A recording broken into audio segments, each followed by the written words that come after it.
Alright, what is going on, guys? Welcome back. Today we will be learning about using a child class as its parent class. An important facet of polymorphism is the ability to use a child class object where an object of the parent class is expected. So one way you can do that is explicitly to instantiate a child class using a member of the parent class.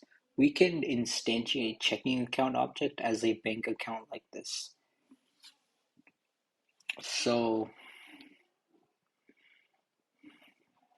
if I make this bigger, so look, you know how before we were putting bank accounts and then the name like Kayla's account equals new and bank account and then the parentheses, but now polymorphism allows you to basically have a child class here or here as well because you're inheriting it basically.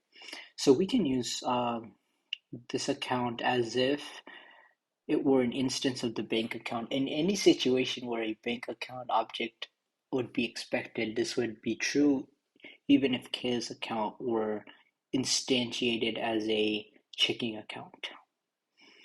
But using the explicit child as the parent syntax is most helpful when we want to declare objects in bulk.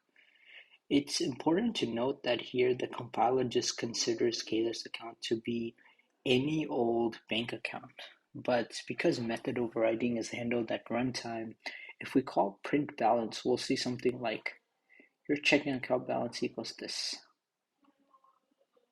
This is because at runtime, Kayla's account is recognized as a checking account, as the checking account it is. So if checking account has a method called transfer to savings, that bank account does not have. So what if checking account has a method transfers to saving that bank account does not have? Can Kayla's account still use that method? Well, no. The compiler behaves Kayla's account is just a bank account that doesn't have some fancy child class called transfer to savings method. So it would throw an error. Now, if we look at the dinner class, you'll see there's a make noodles method that accepts a noodle object as an argument. Right here, in main, instantiates a bang bang object as a noodle called bang bang. Then call make noodles on dinner or noodles dinner with the following arguments: bang soy sauce, and chili oil. Okay, so a lot of things were said, so let me go ahead and recap that. So if we take a look at the dinner class, you'll see there's a method called make noodles that accepts a noodle object as an argument. In the main, instantiate a being object. And I just lost connection for Codecademy. Dang.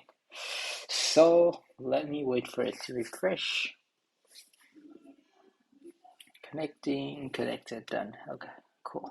So we'll simply do being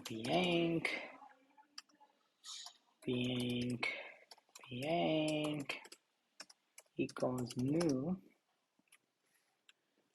noodle.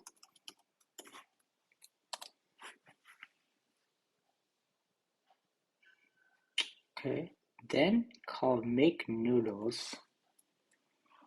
So noodles dinner dot make noodles, and then we'll have the following parameters. We'll have being,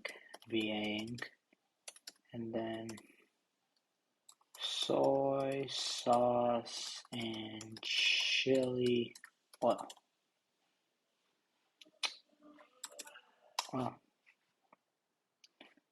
Let's run this and see. Huh. Oh, oh. See, this is why we have compilers to catch silly mistakes like that. Okay. Constructor and noodle class can now be applied to given types. Double, double, string, double. Okay, that's interesting. So for noodle, you have to have these types, right? So double, double, string, string, shape, and ingredients. So, so we need parameters in here. So simply put 3.1, 3.2, or 1.2, sorry. Shape, I'll put round. Ingredients, I'll put flour. See, I don't really know much about cooking, so I do apologize. But let me see. Noodle cannot be converted to being. Oh, okay, that makes sense. So, so here's what happened. We did this wrong because remember, noodle is the parent class, being is the child class, right? So you can never do this, right? You have to do it like this. You have to put being right here. Right, because it's a child class. Okay, and noodle called being. Mhm.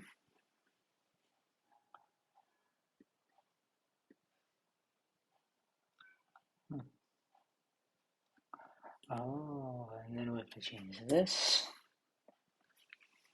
And that works. Beautiful. So, just to recap what went wrong, this is the parent class, this is the child class, and I switched them up first, and of course that wouldn't work because the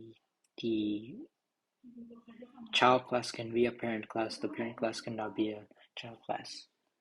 So that's gonna end it right here, and I'll see you guys in the next one. Have a great day.